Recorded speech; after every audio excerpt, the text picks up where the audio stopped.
Buenas tardes a todos. Nada más que para saludarlos eh, y simplemente compartir con ustedes la ahora ya placentera rutina de encontrarnos una vez por mes en este ciclo de conferencias para charlar sobre los temas que nos entusiasman del derecho administrativo. Agradecerles a todos la presencia, a los integrantes del comité ejecutivo de la Asociación Argentina, y bueno, y en particular hoy a más que nuestro conferencista, nuestro amigo y pionero, fundador de aquella maravillosa idea de armar lo que fue y lo que hoy ya para todos es algo tradicional, que es pensar en el forjado. Quien hoy va a hablar es el pionero en esta actividad, uno de los pioneros en esta actividad, y el forjador de esta linda idea de que los jóvenes administrativistas vayan construyendo, se vayan formando, vayan participando, para terminar hoy con una persona de alto y de gran prestigio, como es nuestro querido amigo Juan González Mora. No los quiero demorar más, les doy nada más la palabra entonces a María Corda, que es hoy quien va desde el Forjad a oficiar de coordinadora de esta nueva reunión, y los dejo entonces en la compañía de María. Muchas gracias. Bueno, muchas gracias. Buenas tardes a todos. Sean bienvenidos a la jornada de actualización de federalismo y derecho administrativo, que, como bien decía Eduardo, es organizada por la Asociación Argentina de Derecho Administrativo. En esta oportunidad va a estar a cargo de la exposición Juan Martín, eh, que, como señalaba, Eduardo es un viejo conocido para esta organización, ya que ha formado parte del cuerpo de autoridades en distintas oportunidades. Para quienes nos visitan, tengo el honor de presentarles a Juan Martín, quien se graduó como abogado en la Universidad Nacional de La Plata y desde allí inició un largo recorrido académico en diferentes universidades. Actualmente es profesor de Derecho Administrativo por la Universidad Nacional de Buenos Aires, es magíster en Gobierno Regional y Local por la Universidad de Bolonia y es doctor en Derecho y Ciencias Sociales por la Universidad Nacional de Córdoba. Antes de darles la voz a Juan, voy a robar unos segunditos más de tu presentación para darles a todos la pauta de que las preguntas que quieran hacer, que vayan surgiendo en relación a la exposición, las vayan canalizando por el chat, por escrito, que después de que se termine la exposición se va a dar lugar para leerlas e ir preguntándole a Juan.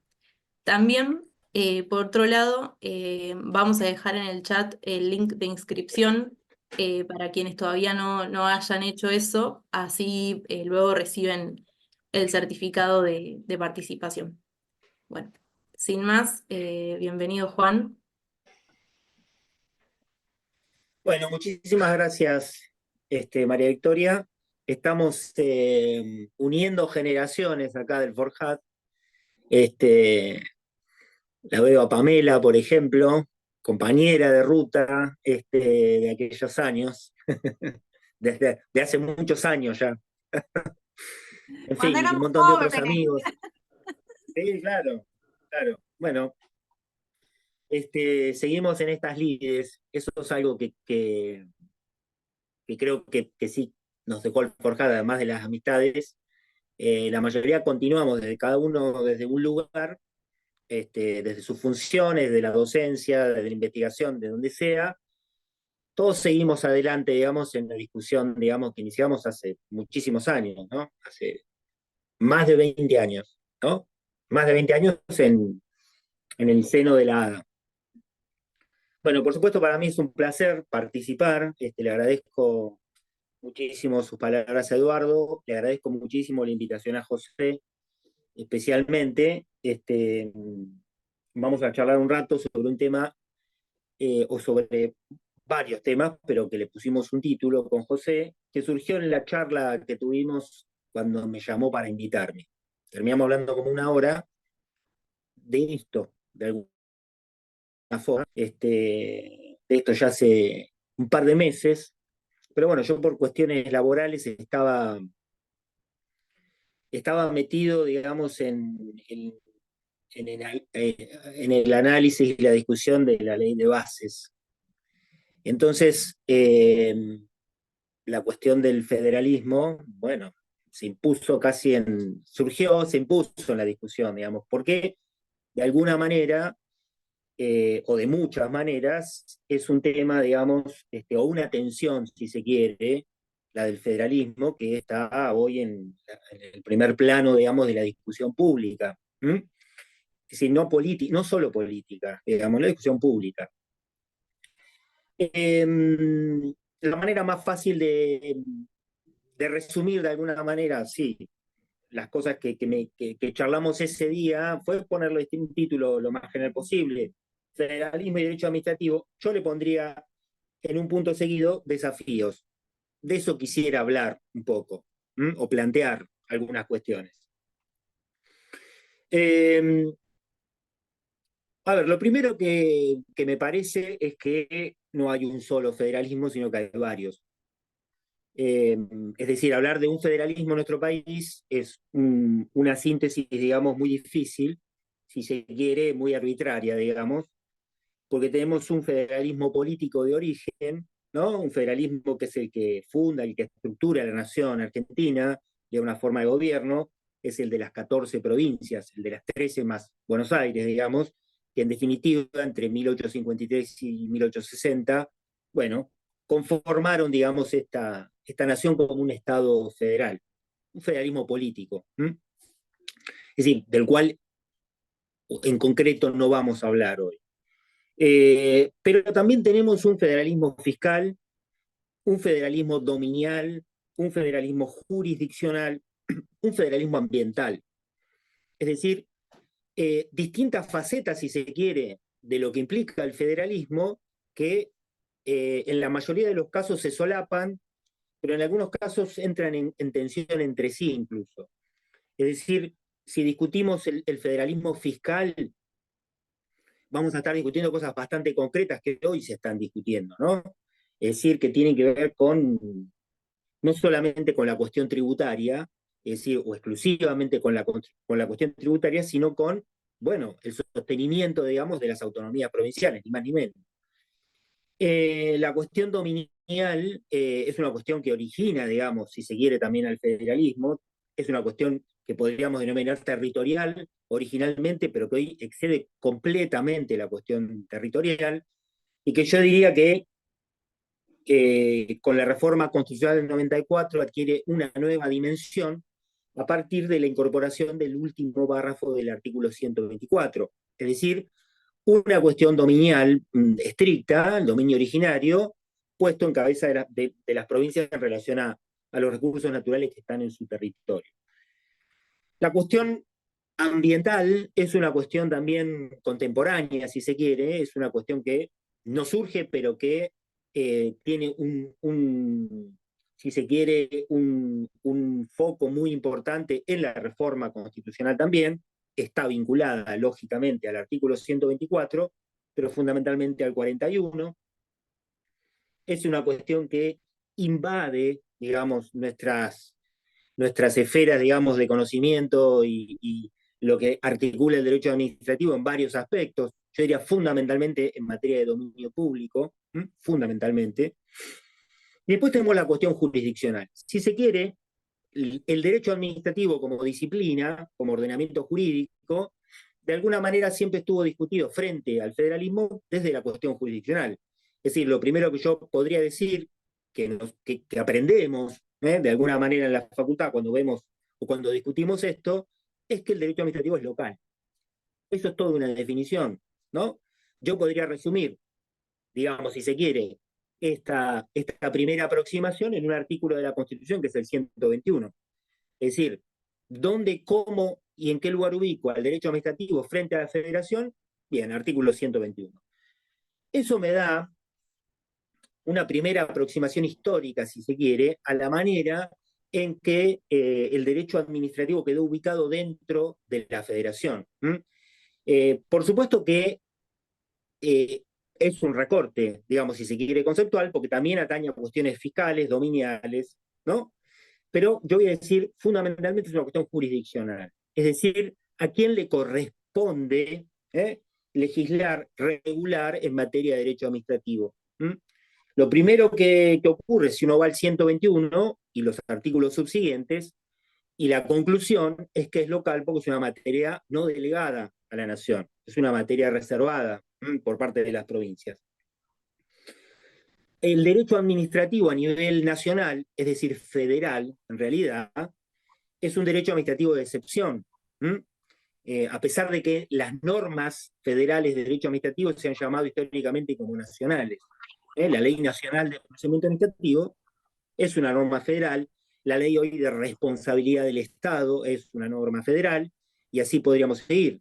Es decir, la que custodia los bienes del dominio público, a ver, las normas sobre contrataciones, sobre concesiones, etc. Son normas federales. Normas federales que tienen una justificación constitucional basada, digamos, en dos aspectos. Es decir, existen en razón de las personas, en materia personal, que respecto al Estado Nacional, es decir, respecto a la actividad administrativa del Estado Nacional, en razón de la materia, ahí aparece la federalización de algunos bienes o servicios, por vía del 75, inciso 13 y 18 hoy, ¿no? Es decir, la interjurisdiccionalidad de algunos bienes o servicios impone su regulación federal. Y luego tenemos en razón del territorio. Históricamente, en principio, en la capital federal y los territorios nacionales, hoy eso reducido, si se quiere, a los que el 75-30 de la Constitución llama, o denomina, el actual 75-30,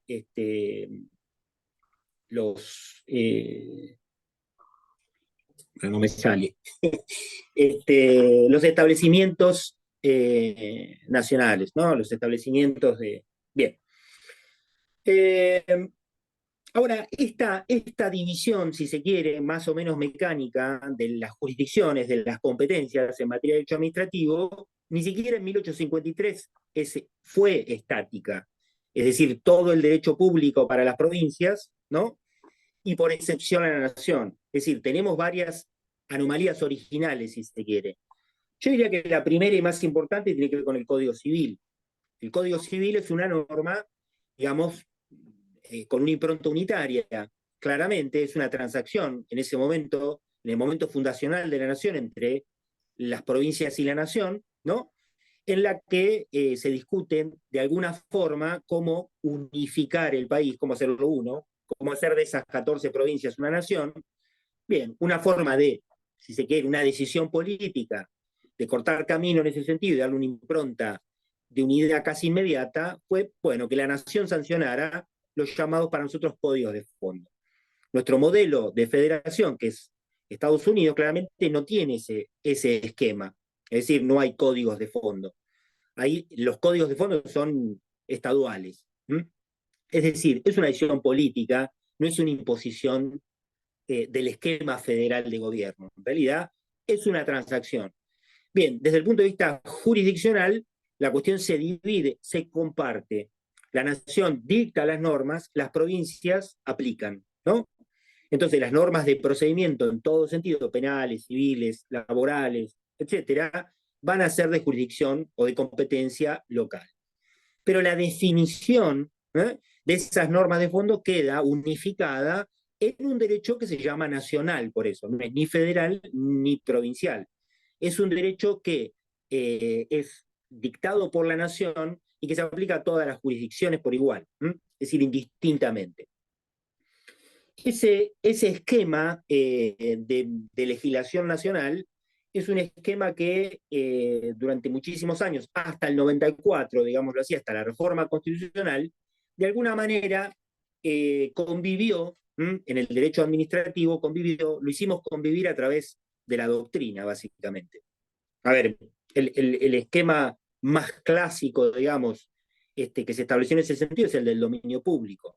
Es decir, una materia de las fundacionales del derecho administrativo contemporáneo, como es la del dominio público, que es público y que es privado, concretamente, está regulada desde el origen para nosotros en la ley civil, ¿no? Una norma administrativa que por definición, por el 121, tiene que ser local. ¿Mm? Hay tantos civilistas como administrativistas han discutido esto en el origen. Las posiciones mayoritarias en ambos bandos, si se quiere, defendieron la idea de que estuviera regulada en el Código Civil. Minoritariamente, digamos, incluso en el derecho administrativo se defendió la posición, otra posición, es decir, la posición de la autonomía del derecho administrativo respecto a la legislación civil concretamente. En definitiva, si vamos a uno de los maestros de nuestra disciplina, que es Marienhoff, que inicia sus estudios en materia en el derecho administrativo con el dominio público, la legislación de aguas, dirá bien, la ley civil es la que establece la condición jurídica de las cosas, es el Código Civil en nuestro país quien debe decidirlo, es una delegación de las provincias que está implícita en el hoy 75, inciso 12. Esa es la solución que se dio hasta el día de hoy, porque modificado, suplantado el Código Civil por el Código Civil y Comercial, en definitiva, eso no cambió. Cambió en otros aspectos, como por ejemplo en materia de responsabilidad del Estado, que yo mencioné al pasar. Ahí hay una decisión legislativa que es distinta a nivel nacional, es decir, ya no integra el Código Civil con una solución, si se quiere, legislativa bastante criticable en la letra del Código, ¿no? Es decir, y de la ley, pero en definitiva la solución es otra, es entender y defender una posición de autonomía para las provincias y del derecho administrativo. Es decir, la cuestión de la responsabilidad es una cuestión local. Bien. Yo diría que en el esquema, digamos, que nosotros tenemos hoy a nivel constitucional, tenemos otras novedades, que son, si se quiere, un poco más importantes que esta visión más o menos clásica o tradicional de la ubicación sistemática del derecho administrativo en la federación, frente a la federación. Hay una tensión muy clara, digamos, a nivel constitucional hoy, pero no ya entre estas normas que mencionamos, porque esas normas están intactas, es decir, no fueron modificadas en el 94. En el 94 en realidad ingresaron otro tipo de normas, más vinculadas a los derechos que a las potestades, pero que influyen o impactan decisivamente en el sistema de reparto de competencias. Y ahí vamos a tener dos órdenes de cuestiones o dos formas o dos planos, si se quiere, porque no son excluyentes para nada, en los que podemos analizarlos. Uno es en el esquema de fuentes jurídicas, otro, que es algo que ha abordado de manera brillante nuestro querido amigo Justo Reina, es en el esquema de la organización y del procedimiento. Es decir, que de alguna forma deriva necesariamente de la aplicación del sistema de fuentes. En el sistema de fuentes nosotros tenemos dos grandes novedades a partir del 94. Una es el derecho internacional. Es decir, el sistema de fuentes del derecho internacional cambia en un montón de sentidos, que ahora vamos a ver someramente, y después lo que tenemos es un esquema de nuevos derechos y garantías que de alguna manera es complementario de estos tratados internacionales que ingresan no a la Constitución, sino al sistema de fuentes concretamente, que tienen una impronta distinta a la Constitución del 53. Si yo tomo los artículos 41 y 42 nada más, el 43 como correlato, es decir, como garantía de los derechos que están reconocidos en el 41 y 42, me voy a encontrar con normas que regulan, digamos, o que establecen concretamente derechos que son de una generación distinta a los que estaban reconocidos en la Constitución del 53 y en la posterior reforma, es decir, lo que quedó de la reforma de la Constitución del 49, no son derechos ni individuales ni los llamados sociales, sino derechos de tercera o cuarta generación, como se quiera llamar, pero que implican necesariamente la existencia de bienes colectivos. El ambiente, por un lado, los derechos de los usuarios y consumidores de bienes y servicios por otro, 41 y 42. el establecimiento o el reconocimiento de estos derechos y del estatus que tienen los usuarios, concretamente, de estos bienes colectivos, va a cambiar la dinámica concreta de el sistema de fuentes que nosotros tenemos establecido en la Constitución, que hoy se ve reflejado en una norma fundamental que es el Código Civil y Comercial. Es decir, el Código Civil y Comercial, si algo viene a reflejar, más que una unificación entre la legislación civil y comercial, y si se quiere un ayornamiento de las relaciones privadas, es una forma de entender el sistema de fuentes partiendo de la base de que hay una comunicación, una comunicabilidad, si se quiere, entre lo que antes estaba separado. Es decir, o lo que se entendía separado. Primero, el derecho constitucional del derecho civil, ¿eh? Es decir, es llamativo que el código empiece con una declaración del estilo de que las normas que rigen las relaciones civiles son la Constitución, los tratados y el resto de las normas. Es llamativo, ¿no? Pero bien, es parte de nuestra historia, en definitiva, ¿no? Y la otra cuestión tiene que ver con lo público y privado. Es decir, hay una comunidad de fuentes, si se quiere, para el derecho público y el derecho privado. Una comunidad de fuentes que se da ¿por qué?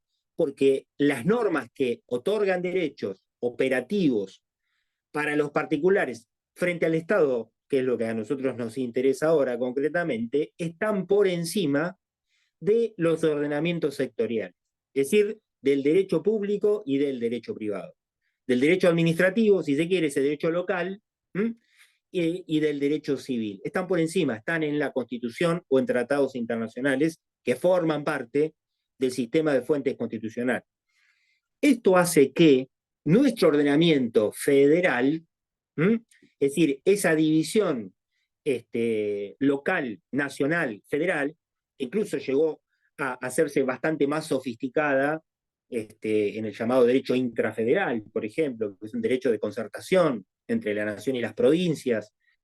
Bien, todo ese esquema tradicional frente al sistema de fuentes, hoy se encuentra ante grandes desafíos. ¿Por qué? Porque las potestades siguen estando repartidas como estaban en el 53, más algunas modificaciones del 94, ¿no? Tenemos potestades exclusivas de las provincias, las no reservadas, de la nación, las que están delegadas y las que la nación federaliza, por vía del 75-13 y el 18, concretamente. Después tenemos un universo enorme de competencias concurrentes, ¿no? Es decir, cada estamento de gobierno en su jurisdicción regula las normas de policía, de servicios, ¿no? De fomento, si se quiere, los procedimientos. Y luego tenemos, como novedad formal, las competencias compartidas en materia ambiental. Artículo 41 de la Constitución, es decir, normas de presupuestos mínimos que son aprobadas por la nación y completadas por las provincias. Pero hay una relación de complementariedad estricta, digamos. Más allá de que la competencia en materia ambiental, lo ha dicho la Corte en un montón de casos ya, sigue siendo originalmente provincial, es decir, que las provincias no necesitan que la nación legisle primero para después poder complementar sus leyes, ¿no? Lo cierto es que hay desde la Constitución, desde el 41 concretamente, hay una manda, digamos, ¿para qué?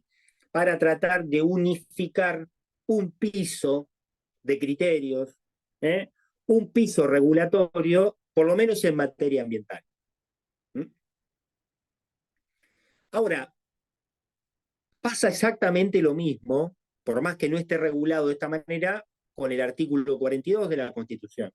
Es decir, si uno va a la historia del derecho administrativo, la regulación de los servicios públicos siempre fue local, efectivamente. Y si uno va antes del 94 a ver cómo se resolvían conflictos entre usuarios, concesionarios, licenciatarios y el Estado, uno se iba a encontrar con que se resolvían con las normas locales. Es decir, normas constitucionales, marcos regulatorios, contratos, reglamento de servicio, todo el andamiaje, si se quiere, reglamentario de la prestación de una actividad de servicio público. Hoy, en cualquiera de las provincias, en cualquier jurisdicción, nosotros nos vamos a encontrar con que los conflictos entre usuarios y prestadores, o usuarios y el Estado, y muchas veces entre el Estado y los prestadores, se van a resolver siempre, en primer lugar, con el artículo 42 de la Constitución. Es decir, lo primero que se va a discutir es si se está respetando o no el artículo 42. ¿Y después qué van a aparecer? Después van a aparecer dos normas, que en realidad son una, que son el Código Civil y Comercial y la Ley de Defensa del Consumidor. Si se quiere históricamente, primero la Ley de Defensa del Consumidor, después el Código Civil y Comercial, pero que hoy son una sola norma, es decir, que son estrictamente complementarias, donde se desarrolla un esquema normativo que formalmente ahora, desde el 2008 para acá, es decir, incluso antes de la sanción del Código Civil y Comercial, establece o trae, aplica los principios más o menos clásicos ahora del derecho internacional de los derechos humanos. Es decir, ante un esquema competencial y normativo complejo, compuesto, multinivel, vamos a ver qué significa, es decir, donde yo tengo tratado una situación jurídica por diversos tipos de normas, internacionales, constitucionales, nacionales y locales, es decir, todas regulan la misma relación jurídica, una relación de servicio público, por ejemplo, y además tengo distintas autoridades de aplicación, tengo autoridades provinciales, municipales y nacionales. La Ley de Defensa del Consumidor, ¿qué hace ahora formalmente? Y establece los principios del derecho internacional de los derechos humanos. Se aplica la norma más favorable, ¿a quién? A el sujeto más débil de la relación jurídica.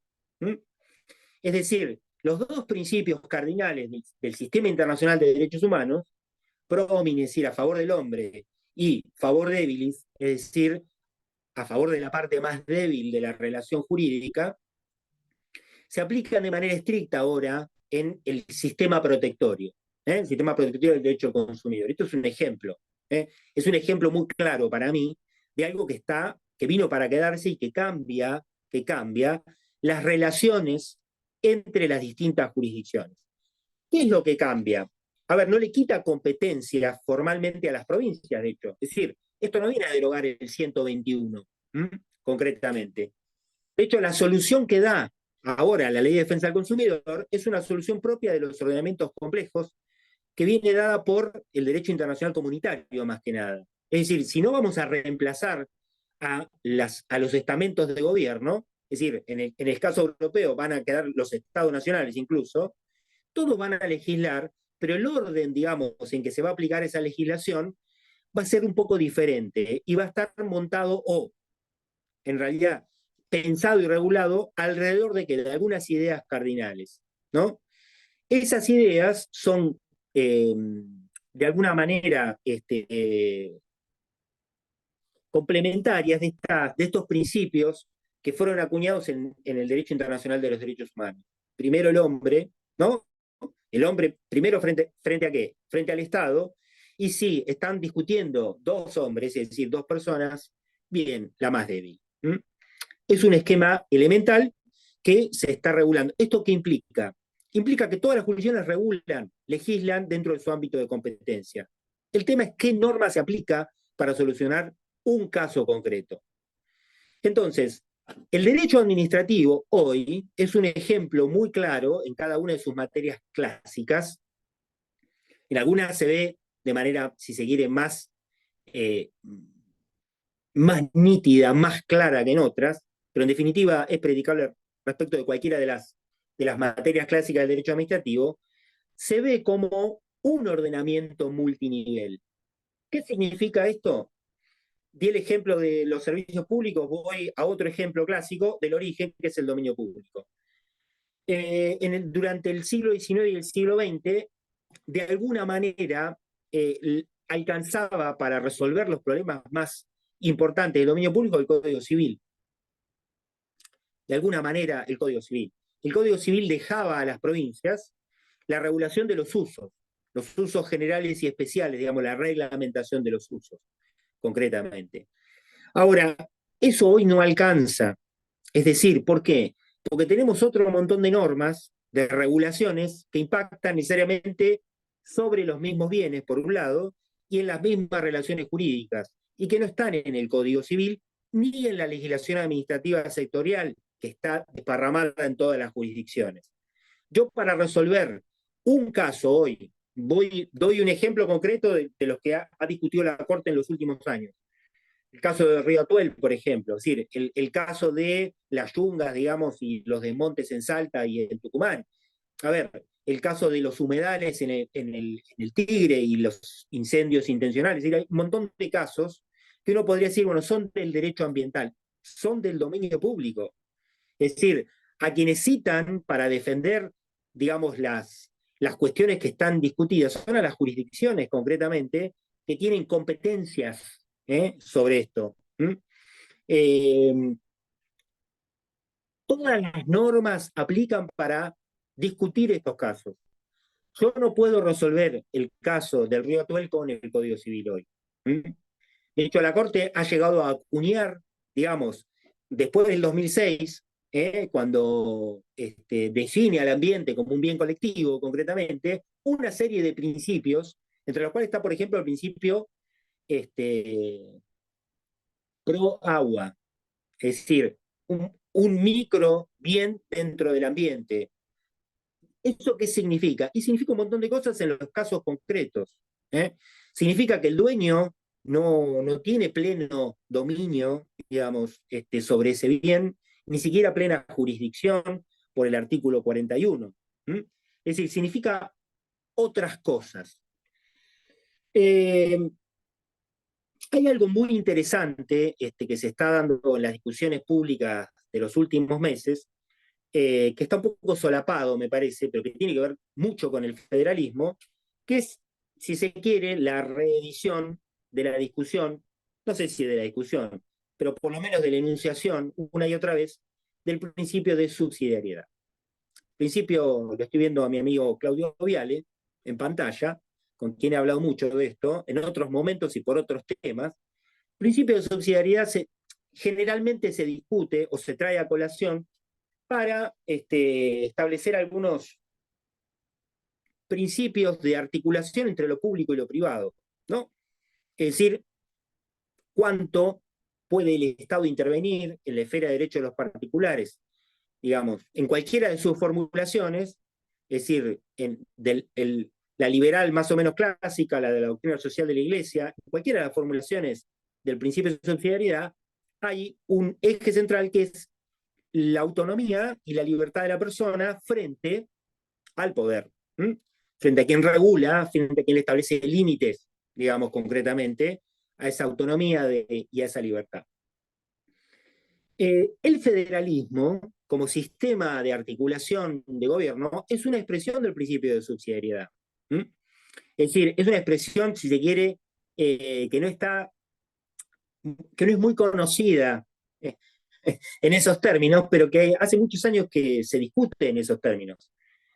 A mí me pasó cuando estuve en Italia, en Bolonia, yo fui a hacer un curso sobre derecho regional y local, que es el equivalente a estudiar acá derecho provincial y municipal. Es decir, un curso sobre el federalismo italiano, digamos, que a fines de los 90 estaba en plena discusión, por dos motivos. Primero, por el impacto de la Unión Europea, ¿no? Es decir, lo que implicaba para Italia, digamos, y segundo, porque había una gran reforma administrativa que ellos llamaron federalismo a constitución invariata, es decir, sin modificar la constitución. Italia es un estado regional, ¿no? Es un estado que tiene reconocida en la constitución a las regiones, es decir, que tiene una existencia necesaria, pero no es un estado federal. Es decir, ¿por qué? Porque en realidad, o federal como lo entendemos nosotros, es decir, a nuestra usanza, el cúmulo de competencias lo tiene la nación y solamente por delegación va a las regiones, a las provincias y a las comunas. Ellos hicieron una reforma administrativa que legislativamente invirtió la pirámide. Es decir, el Estado Nacional se reservó algunas competencias y el resto las distribuyó de manera tal que la mayor cantidad de competencias estuvieran en la parte más baja de esa pirámide. Ese es el esquema federal. Cuando yo cursé, tuve clases con un profesor de Derecho Constitucional muy conocido, que es Giuseppe de Bergottini, que dio una clase sobre federalismo, que para nosotros era una clase extremadamente elemental. Es decir, nosotros tenemos una cantidad de problemas históricos con el federalismo que somos naturalmente expertos en esto, digamos. O sea, no nos pueden vender muchos buzones fácilmente con el federalismo. Pero lo interesante, por lo menos para mí en ese momento, fue que él planteó muy concretamente que el federalismo es un ejemplo de aplicación de la idea de subsidiariedad vertical, no horizontal. Es decir, no entre lo público y lo privado, sino entre distintos estamentos de gobierno. Y la lógica es la misma, es resguardar la autonomía de quien está más cerca de los ciudadanos. Es decir, nuestro esquema federal autonómico, el de las provincias, de alguna manera es una variación. ¿Por qué? Porque quienes retienen la mayor competencia no son las comunas o los cabildos que existían en la época virreinal, sino que son las provincias, que después ceden parte de su competencia a las comunas. Pero en definitiva es un esquema de aplicación de la idea de subsidiariedad, concretamente. El Estado Nacional actúa, de hecho, de manera subsidiaria respecto a las provincias en el ejercicio de las competencias de derecho público. El 121 de la Constitución es una aplicación muy concreta de esta idea. Solamente vas a actuar en lo que yo te delego bajo el entendimiento de que solo la nación va a poder efectivamente actuar de manera adecuada en materia aduanera, en todas las unificaciones que se hicieron, digamos, en 1853. El emitir una sola moneda, en el régimen de pesas y medidas, en la legislación de fondo, en las relaciones exteriores, etcétera, etcétera. Es decir, nosotros somos un Estado unitario para afuera gracias a esa delegación de competencias, concretamente. Ahora, ¿qué está en tensión en este momento en nuestro país en las dos facetas de la idea de subsidiariedad? Público y privado, Estado-mercado, ¿no? Poder, sociedad, individuo, y Estado-nación, provincias, municipios. Lo que está en tensión es, de alguna manera, la necesidad que hay de no discutir o de no poner sobre la mesa cuando se discuten estas cuestiones, que muchas veces son necesarias, otro principio sin el cual la subsidiariedad no puede actuar desde nuestro punto de vista constitucional, que es el principio de solidaridad. El principio de solidaridad es el que inspira fundamentalmente a la doctrina social de la Iglesia cuando discute la idea de subsidiariedad clásica, pero no solamente. Es un principio que contemporáneamente ha sido rescatado, tematizado, rediscutido por Francisco concretamente en sus encíclicas. Es decir, bien, si estamos discutiendo la libertad, la autonomía individual, etcétera, etcétera, lo tenemos que discutir en un marco que incluya a la idea de solidaridad. La idea de solidaridad es una idea que incluye muchas otras ideas también. Las ideas de igualdad, de desarrollo humano progresivo, es decir, hay un montón de ideas concretas que van a estar vinculadas o bajo ese paraguas. ¿Por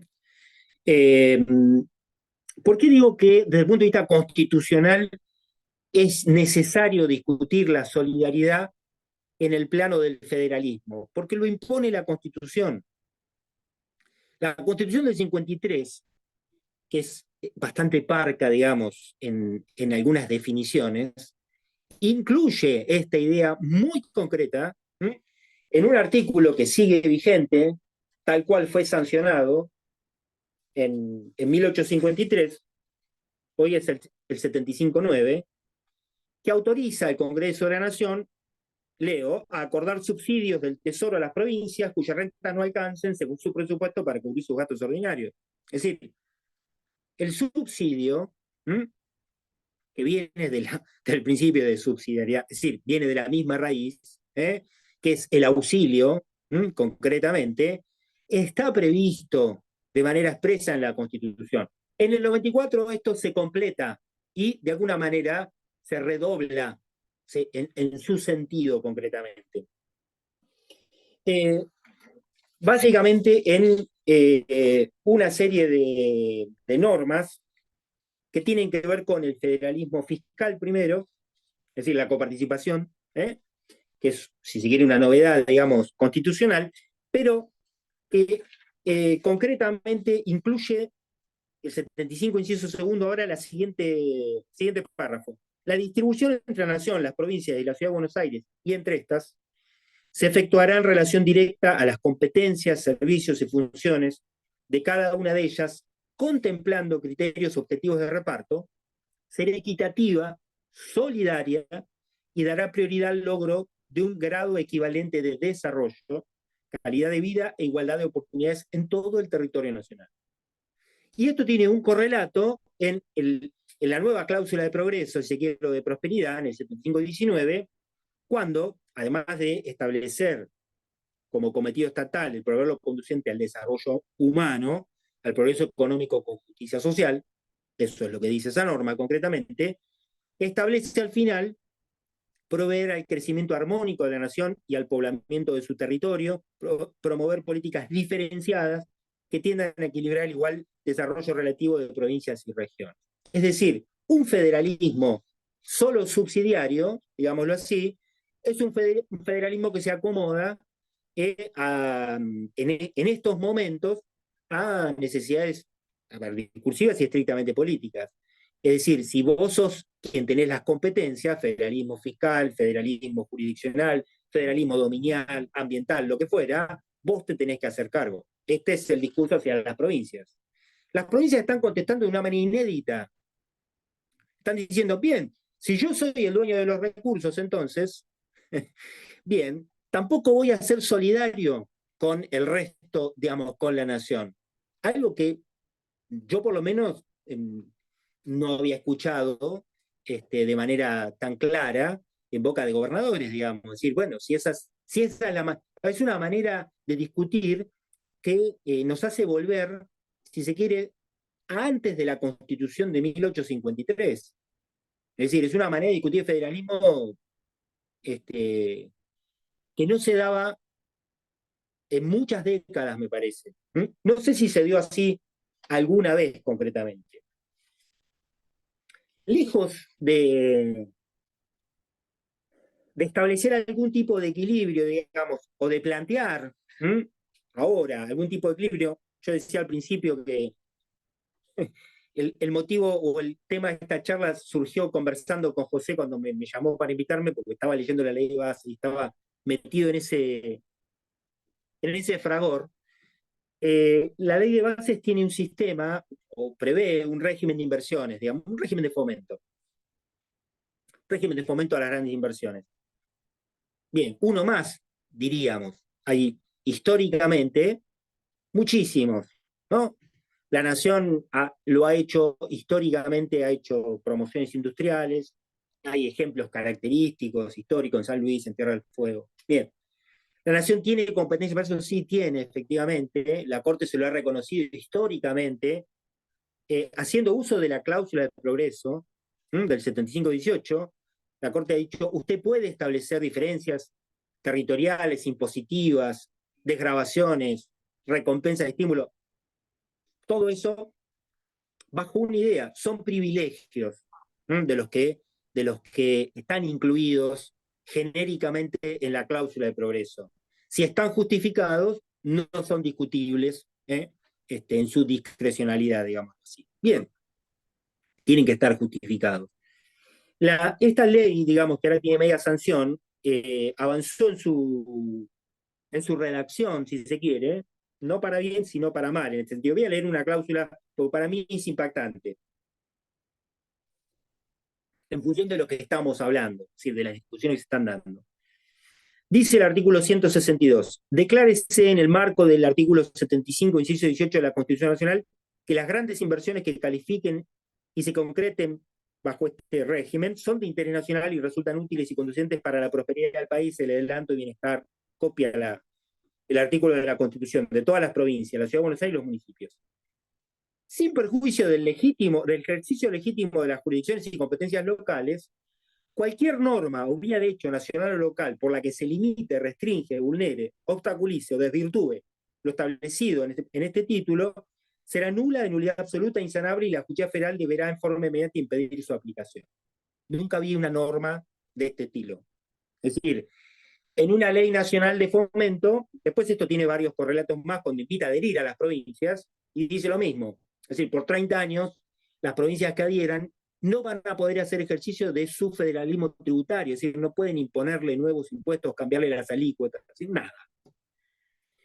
¿Cuál es el problema? Si yo estuviera federalizando un bien o un servicio, una actividad, bien, históricamente, por vía del 75-18, la Corte ha avalado que las provincias no puedan imponer una carga tributaria, digamos, el ejemplo más histórico y característico de los ferrocarriles, las concesiones, ¿no? Bien, pero en este caso no existe una actividad o un bien que esté federalizado, sino que en realidad está legislando para todo el país, es decir, no importa dónde estén radicadas las inversiones, porque esas inversiones no están vinculadas a actividades, sino a un monto, nada más, exclusivamente. ¿Mm? El Estado Nacional puede desgravar impositivamente, darle beneficios, no cobrar impuestos aduaneros, rebajar ganancias, puede hacer un montón de cosas que están dentro de sus facultades jurisdiccionales, pero no puede imponer a las provincias que no ejerzan sus competencias. ¿Mm? Me parece llevar al límite un poco estas discusiones. Bien, no sé cómo estoy de tiempo. Ya estamos como cerca de las 8. ¿Vos qué decís, José? Lo que vos quieras, Juan. Está interesantísimo y estamos esperando a algunos ya para hacer preguntas, pero llevamos adelante como quieras. Creo que si querés Bueno, 5 minutos más. vamos a ir redondeando alguna idea, digamos, en Dale. este sentido. Dos cosas que me parecen fundamentales, que las mencioné, para pensar la cuestión federal, el derecho administrativo frente a la cuestión federal.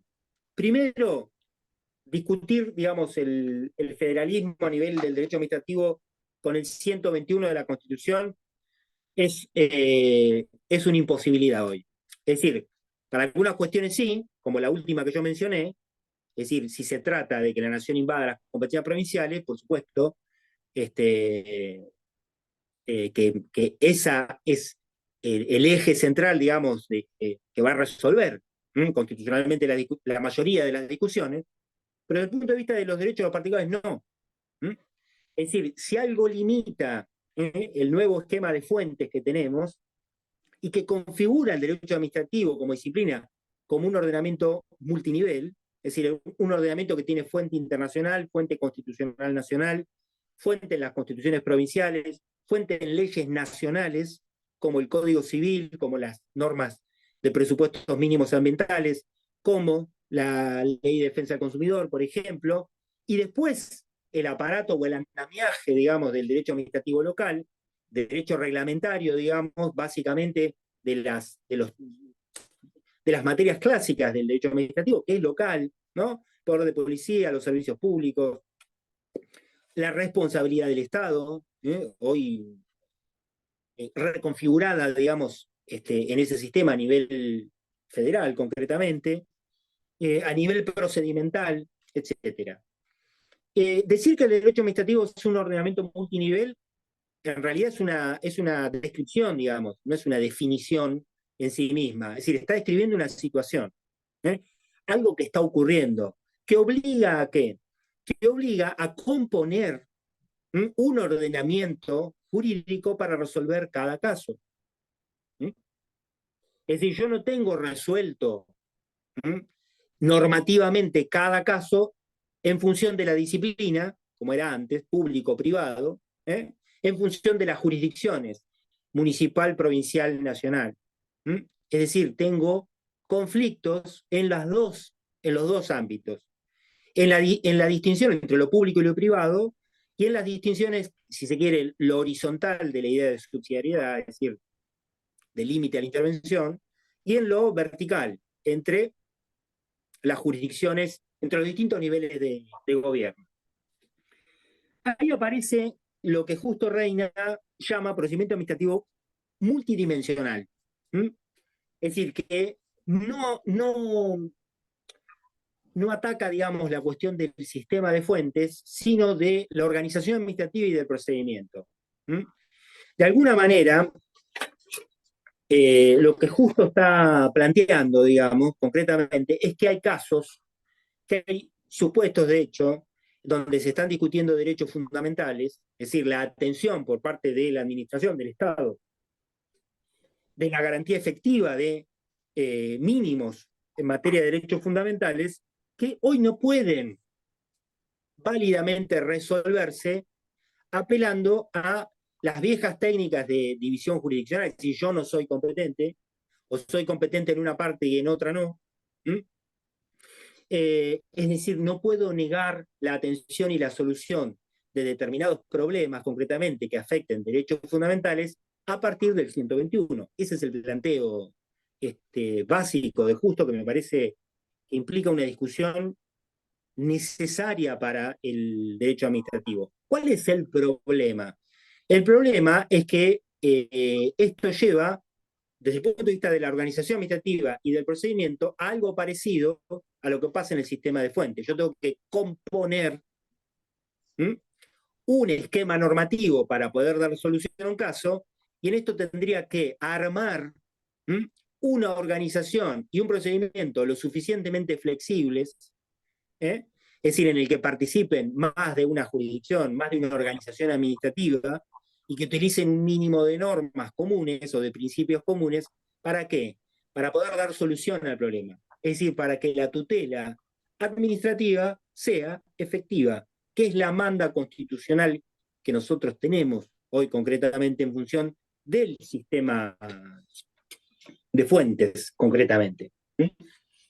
De alguna manera, y para cerrar, si se quiere, esta primera parte, esto se le impone al Estado y al derecho administrativo, como el derecho que lo va a regular concretamente en sus relaciones con los particulares, a partir de los principios que hoy, a nivel constitucional, nosotros podemos mencionar como que son los fundantes de esta disciplina.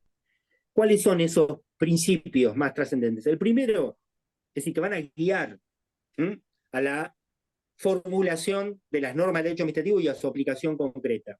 El primero es el de la dignidad humana, la libertad y el reconocimiento de la personalidad, que vienen de manera conjunta.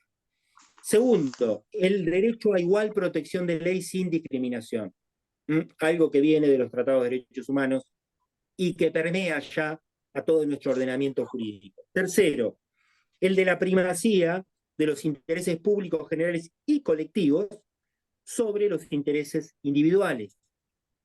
Cuarto, la responsabilidad del Estado en base al deber de gestionar los intereses y cometidos públicos de los que estamos hablando a favor del hombre, pro homine, y de los más débiles, favor débil, de manera progresiva. Bien, me detengo aquí para conversar en base a las inquietudes que hayan surgido. Juan, primero te quiere hacer una consulta Claudio Martín Viale y en segundo lugar José Luis Ay. Claudio, si querés hacerle la pregunta. Bueno, buenas, si me escuchan, darle las buenas tardes a todos y agradecerle a la ADA que haya organizado este ciclo que es tan importante. Segundo, agradecerle a Juan que siempre nos presenta con claridad problemas que para las mentes antiguas como la mía resultan ese pensamiento complejo del que hablaba Edgar Morin, que a mí me supera. Pero no es una pregunta, sino agregarle algo muy importante que ha dicho Juan. El principio de subsidiariedad que nace en la doctrina social de la Iglesia debe ser analizado teniendo en cuenta que la doctrina social es una sola y no puede ser analizada teniendo en cuenta algunos de los renglones de algunos de los documentos de la Iglesia. Eso es muy importante tenerlo en cuenta. Segundo, son principios operativos, pero que funcionan como criterios orientadores en la parte de la acción moral. Esto es muy importante porque a veces se vacía a estas ideas que tiene la doctrina social de la Iglesia y se las ideologiza, para decirlo de alguna manera, o se las politiza de una manera doméstica, vaciando el sentido que tiene el principio de subsidiariedad. Este principio, como bien ha dicho Juan, nace para defender a la persona frente al poder, en ese momento al poder totalitario. Y en este momento, como bien lo ha dicho Juan, no solamente Francisco, sino Benedicto en Caritas in Veritate, ha dicho que ese principio de subsidiariedad debe ser acompañado de la solidaridad, porque también se pone como un valladar al poder. En ese caso no es político, pero sí el poder económico. Esto es muy importante porque si no se utiliza, se vacía y se hace una utilización un poco banal de estos principios que primero no son jurídicos, sino que son orientadores. Gracias, Juan, por su presentación. Gracias, Claudio. José, ¿querés hacer la pregunta? Hola, sí. Bueno, primero felicitarte, Juan. Realmente siempre unas exposiciones claras, profundas, aparentemente sencillas y turbulentas en la base, porque remueven, son esas aguas de abajo. Felicidades. Yo querría sumar, en base también a un poco a lo que está diciendo Claudio, creo que hasta esta idea de traer junto con el federalismo el problema de la subsidiariedad y junto con el federalismo el problema de la solidaridad, me parece que trae también el tema de que no es el federalismo de hoy, el federalismo de un Estado liberal, sino de un Estado social de derecho conforme la Constitución del 94. Y necesariamente la modificación del parámetro o del paradigma constitucional trajo como consecuencia otra lectura del principio de subsidiariedad. Estuve leyendo hace un tiempito porque bueno, los chilenos estuvieron trabajando mucho este tema a raíz de la reforma constitucional frustrada, digamos, por el plebiscito, por la introducción o no de este tema. De hecho, sugiero para el que tenga interés, hay una tesis muy interesante de un jurista, Ortúzar Madrid, que hizo una tesis doctoral en Oxford, casualmente, sobre el origen y el problema del principio de subsidiariedad, que está abierta ahí.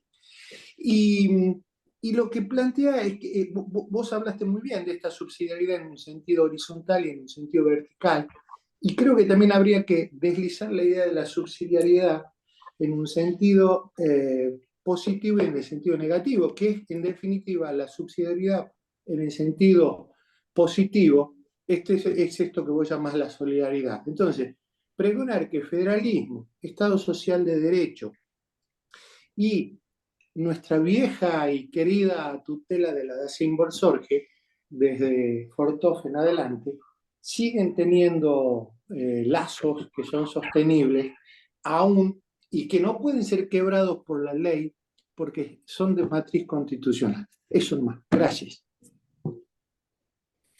Sí, José, a ver, es exactamente lo que yo quise plantear concretamente. ¿Por qué? Porque, a ver, trayéndolo de Claudio, cuando se habla de subsidiariedad, en general se habla públicamente de esto, ¿no? No en los foros, si se quiere, jurídicos o propio de la filosofía política, es decir, donde más académicos, digamos, donde uno puede estar entendiendo de qué habla o qué discute. O se habla, cuando en la opinión pública se impone la idea de subsidiariedad, pareciera que unívocamente significa una cosa, que el Estado no intervenga. Es decir, pareciera que es eso. Es decir, si uno estudia cualquier cosa que estudie, digamos, alrededor de este principio, en realidad se va a encontrar con algo distinto, ¿no?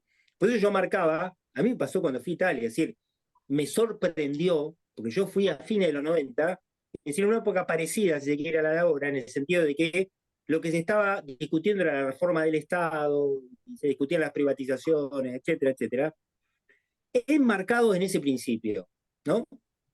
Entonces, yo había leído, siendo muy jovencito, en la facultad, digamos, lo que acá se escribía alrededor de eso, es decir, que esto era un principio jurídico, lo dijo, bueno, alguien que es, no importa, varios autores del derecho administrativo, concretamente, es decir, esto es un principio jurídico, esto es un principio constitucional, por lo tanto, que marca que el Estado no puede intervenir. Es decir, nuestra Constitución establece concretamente esto. Yo digo, bueno, no estoy de acuerdo.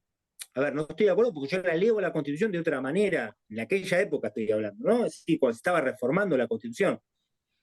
30 años después, estoy convencido de eso que intuíamos en el año 95, 96, con Salomón y qué sé yo, que era de alguna manera con quien yo discutía o a quien escuchaba discutir estas cuestiones, ¿no? Es decir, el fin del servicio público, ¿sí? Todas consignas, en definitiva, vinculadas a una, como dice Claudio, a una visión ideológica, es decir, tan ideológica como otras, en definitiva, pero que intentaba mostrarse como estrictamente jurídica, es decir, la Constitución establece tal cosa, ¿no? A ver, digámoslo, la ideología del servicio público de Héctor Mayral, es decir, si uno lee ese artículo clásico, canónico, se encuentra con una construcción, ¿no?, doctrinaria que intenta afirmar que el servicio público, que yo estudié particularmente mucho, luego, digamos, en nuestro país existía bajo una concepción francesa estricta y por León Duguit, digamos. Y por lo tanto, como era una cuestión doctrinaria, podía desaparecer por una ley, digamos. Bien. Me revela, digamos, a esta altura, seguir discutiendo en los mismos términos, si se quiere.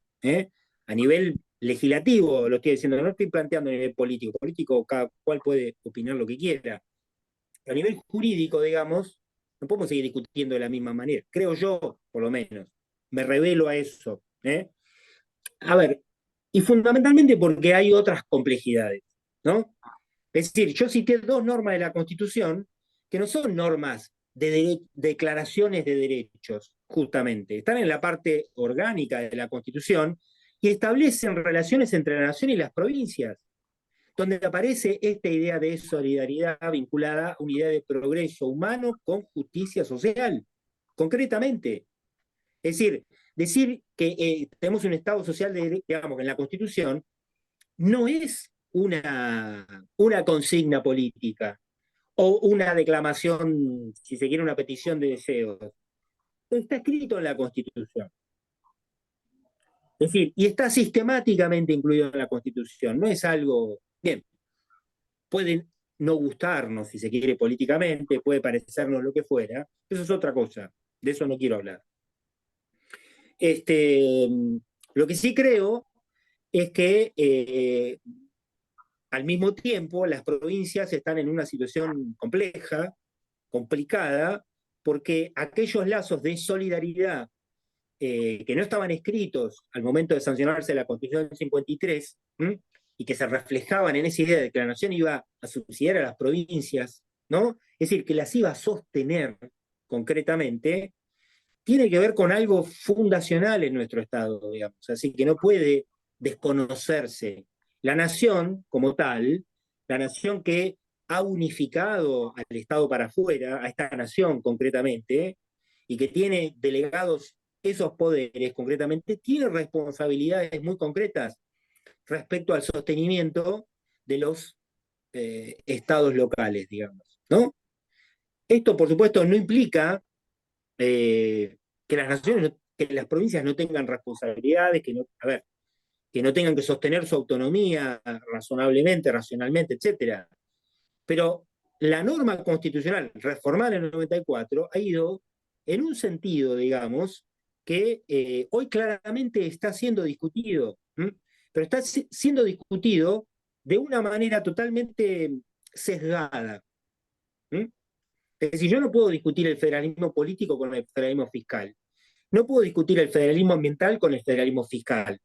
No puedo estar discutiendo siempre de dinero, digamos. Si de lo único que discutimos es de dinero, es decir, de quién es responsable del sostenimiento de los servicios, digamos, locales, bien, las discusiones se van a resumir y se van a reducir a lo que está ocurriendo ahora, digamos. Me parece que no es la manera en que tienen que discutirse hoy, concretamente, desde el derecho administrativo, por lo menos, ¿no? Los principios que nosotros enunciamos, ¿no? Si yo digo tutela administrativa efectiva de los derechos fundamentales, no me interesa quién es la administración que está de turno, digamos, que tiene que atenderlo. ¿Mm? Es decir, lo fundamental son los derechos, concretamente, no la administración. Juan, ¿hay Hola una Pablo, pregunta más ¿cómo de estás? Pamela Tenreiro? Juan, hay una pregunta más de Ahí Pamela. está. Ay, sí. Ahí, Quedó. bueno, Juan, la verdad que hemos disfrutado otra vez más de toda tu solidez de conocimiento y siempre tan generosos en compartirlo. Eh, Como dijiste bien, hay muchos federalismos y eso depende de la materia a la que nos estamos refiriendo. Y veo que desde el artículo 41 de la Constitución en materia ambiental, los constituyentes nos han marcado un federalismo de cooperación a través de la técnica de presupuestos mínimos. Yo no sé, y tengo una duda y no sé si tengo una postura al respecto, con la Ley de Educación Ambiental del 2021, que no es una ley de presupuestos mínimos, ¿contradiciría ese federalismo? ¿Atrasa? ¿Cómo lo ves vos? A ver, está muy buena tu pregunta. Es propia de la apertura que tiene la cláusula, ¿no? Es decir, el 41 no establece de qué se tratan los presupuestos mínimos, concretamente. Yo te diría, si los sumás, si los pones juntos al 41 y al 42, la cuestión de la educación ambiental y de la educación para el consumo, algo que yo no entendí durante mucho tiempo, personalmente digo, ¿qué significa esto? En realidad se erigen, digamos, en derechos, ¿no? Derechos de los usuarios concretamente, vinculados con qué? Con la racionalidad que impone el 41. Es decir, el 41 se impone algo, es la utilización racional, ¿no? De los recursos naturales, digamos, condicionando luego a una serie de cuestiones vinculadas al desarrollo, ¿no? Entonces, por supuesto que la educación, ¿no? La educación para el consumo, para un consumo racional, la educación para la utilización racional de los recursos, para la protección de la biodiversidad, para la preservación del ambiente, etcétera, etcétera, integra necesariamente la esfera de derecho que está siendo reconocida. Y es más, integra no solamente eso, sino la esfera de deberes que tenemos nosotros y que tiene el Estado. Entonces, si vos me preguntás a mí, yo no creo que esté afuera del marco de presupuestos mínimos. No creo que esté afuera. ¿Por qué? Porque no es una cuestión que esté vinculada a la educación en el sentido, digamos, de que lo trata el 75-19, por ejemplo, o el viejo 75-18, es decir, la instrucción, es decir, la instrucción pública, ¿no? Está vinculada concretamente a el desarrollo, digamos, de niveles de racionalidad de parte de quienes tienen deberes, que son tanto la sociedad como el Estado, en la utilización, preservación, recomposición, etc. Yo creo que está adentro. Por supuesto que hay una tensión siempre lógica, digamos, entre lo que hace la nación como presupuesto mínimo y la invasión o no de competencias provinciales, ¿no? A ver, es una tensión que va a estar, ¿por qué? Porque no son competencias excluyentes, justamente. Entonces, desde el momento en que la nación o la Constitución reconoce la competencia provincial, es decir, que originariamente es provincial, el Estado se va a meter siempre en un poco de competencia provincial, ¿no? Al establecer un presupuesto mínimo. La idea de mínimo, digamos, involucra la idea de ¿qué? De que la nación no regule todo eso. Es mínimo en ese sentido. Es decir, es un presupuesto, es un mínimo común denominador. Es algo que viene del derecho comunitario. Las directivas europeas que han sido tematizadas y desarrolladas están para eso. ¿Por qué? porque la Unión Europea, las comunidades no reemplazan a los estados. Ahora, si vos querés tener una mínima uniformidad en el tratamiento de algunos temas, ¿quién la va a imponer? Y bueno, de arriba para abajo. ¿Mm? Pero la lógica es que se regula de abajo para arriba. Es una forma de legitimar también democráticamente la intromisión de la esfera de gobierno superior respecto a la inferior, es decir, de justificarla. Por supuesto que la nación puede extralimitarse, porque no hay un límite preestablecido, digamos. A ver, es lo que ha discutido la Corte en el caso Barry. Sí, es una discusión que no va a terminar, digamos, claramente, mientras se sigan dictando leyes de presupuesto mínimo. Muchas gracias, Juan.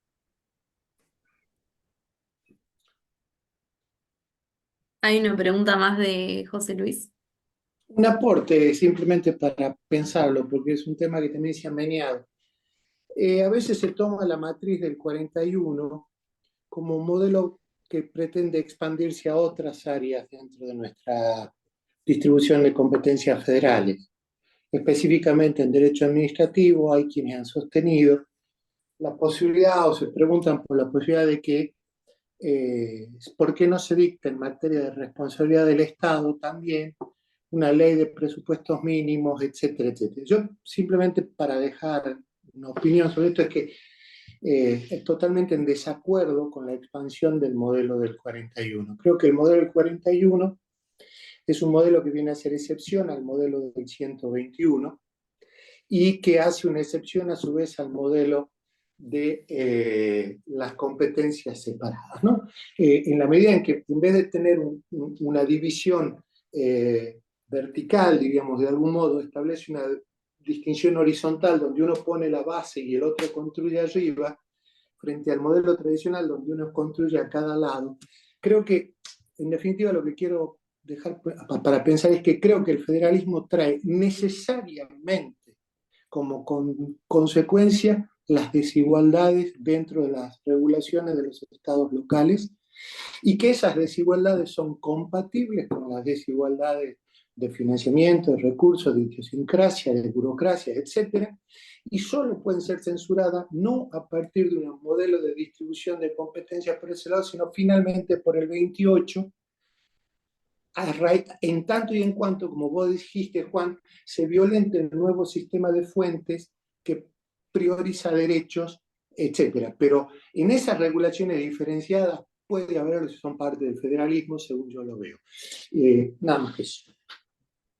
Sí, José, a ver, me parece interesante lo que marcás porque efectivamente hay planteos en ese sentido. A ver, hay un montón de discusiones que propuso la Constitución del 94 que finalmente no prosperaron, digamos, o no prosperaron tanto como se suponía. En lo que estamos hablando, una es la regionalización, es decir, la figura de las regiones ingresa en el 94 y...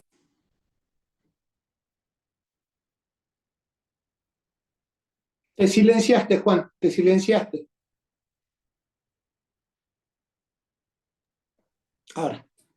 Llegó a un punto, si se quiere, de avance en el sentido de la formalización de algunas regiones, pero no en una discusión o en un avance en el reparto de competencias.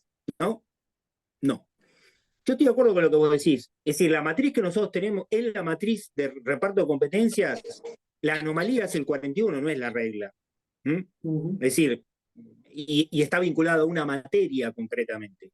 Lo que sí marco, es decir, cuando mencionaba lo de usuarios y consumidores, que lo pongo siempre de ejemplo, es que en la práctica está sucediendo eso para el derecho administrativo. Es decir, los presupuestos mínimos aparecen en algunas normas que no son normas de presupuesto mínimo, sino que son normas nacionales, el Código Civil y la ley complementaria.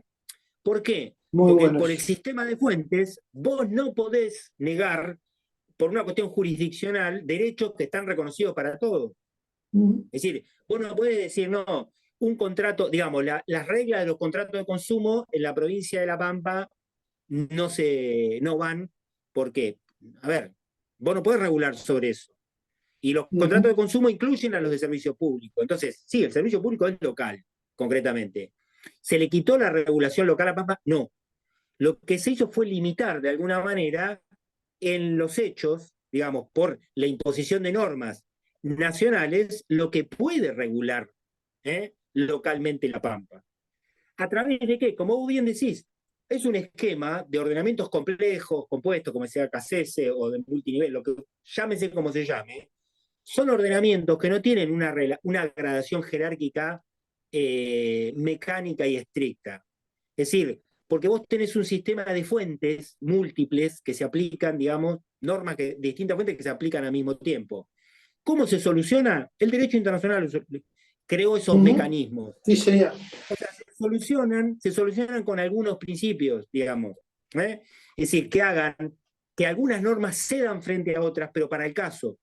Es decir, no son normas que son invalidadas de manera permanente por una cuestión de jerarquía, sino que ceden en la aplicación al caso porque son menos protectivas que otras, concretamente. Ese es el tema. De nuevo, gracias, Juan. Muchas gracias.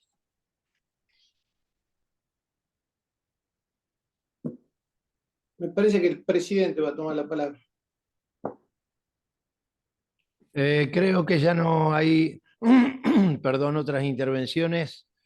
Juan, como de costumbre, creo que todos vamos a compartirlo largamente satisfechas, como siempre, nuestras expectativas, siempre generador de disparadores y de hacernos pensar. Más que conocimiento, sabiduría. Nada más agradecerles a todos, a María Corda por su coordinación, la presencia de todos y cada uno de ustedes, invitarlos a nuestro próximo encuentro, nuestro próximo primer miércoles, que va a ser el 5 de junio, a nuestra cuarta conferencia de nuestro ciclo, y en el transcurso del mes de mayo, creo que está fijado por allí para el 23 de mayo, nuestro segundo encuentro con nuestros amigos de la Asociación Argentina de Filosofía del Derecho. Los esperamos, les agradecemos como de costumbre la presencia nuevamente, gracias Juan, el agradecimiento de siempre institucional para la Facultad de Ciencias Jurídicas y Sociales de la Universidad Nacional del Litoral, que es la que nos da la oportunidad tecnológica y la apoyatura para que hoy podamos estar desarrollando este encuentro. Y nada más, nuevamente, infinitamente agradecida la Asociación Argentina de Derecho Administrativo a todos y cada uno de ustedes. Muchas gracias. Buenas tardes. Bueno, muchísimas gracias a todos por la atención. Esta es mi casa, no me siento más cómodo que acá en ningún lugar, les puedo asegurar. Muchas gracias. A vos, Juan, a todos. Gracias, Juan, gracias. Chao, chao.